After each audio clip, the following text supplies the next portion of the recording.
So let's think about all the tests that we have. You might be tempted, and some people do incorrectly, to say this is p-test, but it is not. It has to be exactly 1 over n to the p. So since it's not, that makes me think let's do a comparison. So again, rewrite the fraction without the summation sign, right? So no summation sign here. It's really important. And then I'm going to rewrite it without that number 1 on the denominator. I like to think of which is smaller, which has more on the denominator. This has more on the denominator, so that's going to be smaller. And so that's 1 over n. Okay, let's think about this. You can't say that that diverges. A fraction doesn't diverge, but this diverges by p-test. And since I'm doing a comparison here, I have the smaller diverging. That's good. So therefore, I can conclude that the larger diverges also by basic comparison test. And let's go to this next one. Same kind of thing. I can't do anything with this 4 in the denominator, so I'm just going to start by rewriting this. And I'm thinking ahead like in chess, right? Thinking ahead. If I peeled everything off, I could get like a 1 over 3 to the n. And I'm thinking that's the same thing as saying 1/3 to the n, which is convergent geometric, right? So thinking ahead, it can be helpful to know, oh yeah, I could get something if I could get this isolated.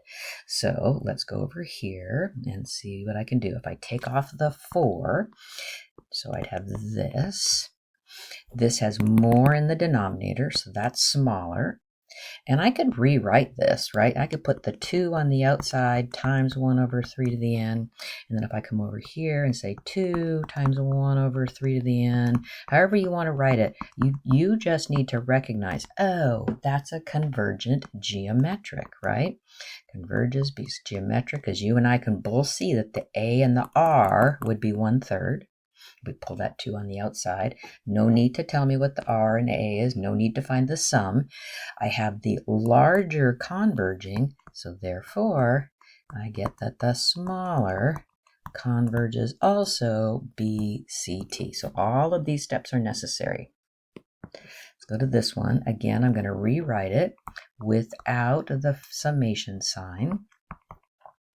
And then I'm going to take off the 1 in the denominator.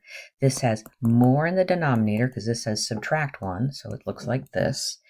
I kind of see an nth power, so I'm just going to rewrite this. Wouldn't this be 16 to the nth, 3 to the n? Wait a minute, that makes 16 over 3 to the nth.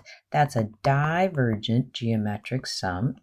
So it's the smaller diverging. That's good.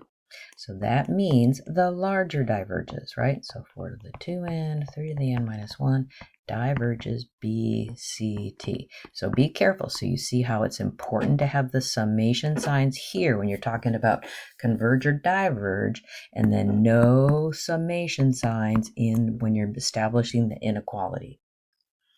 Look at this one. It's okay to pull off an n also. Remember, you've noticed I've been pulling off numbers, but I can pull off an n also because I see that I want to get to a p-test.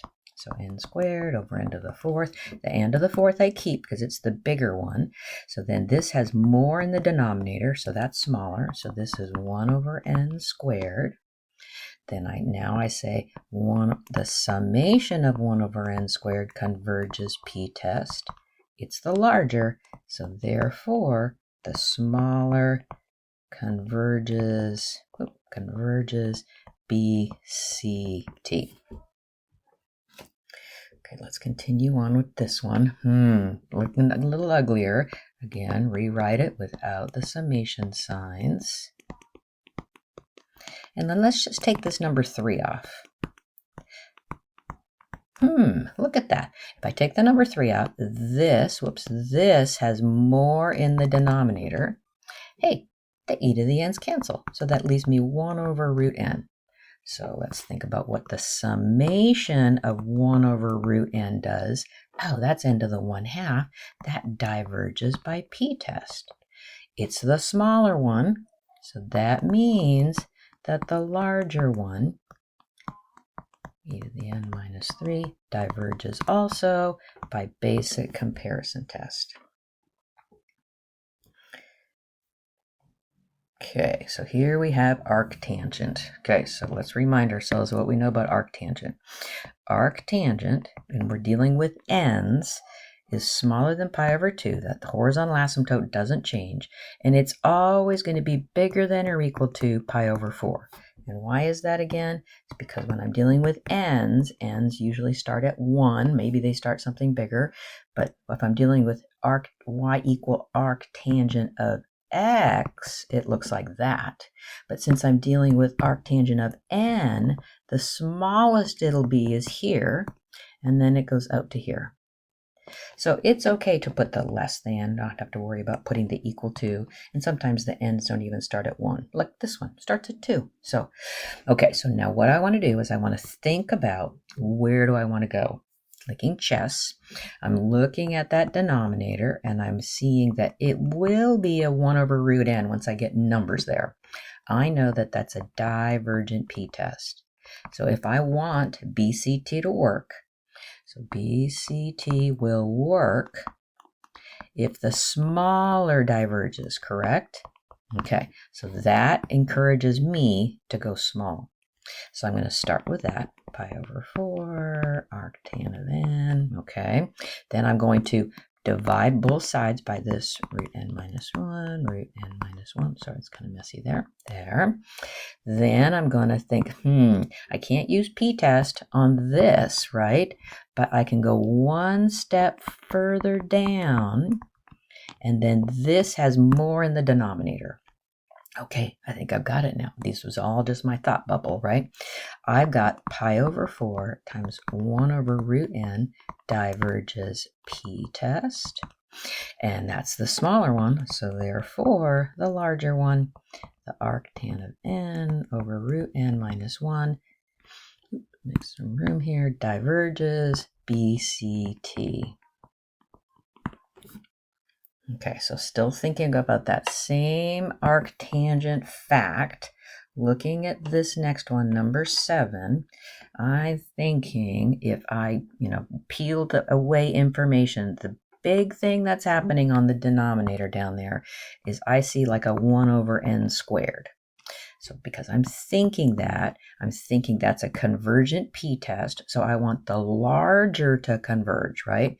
BCT works if the larger converges. Okay, so that means I'm going to go big.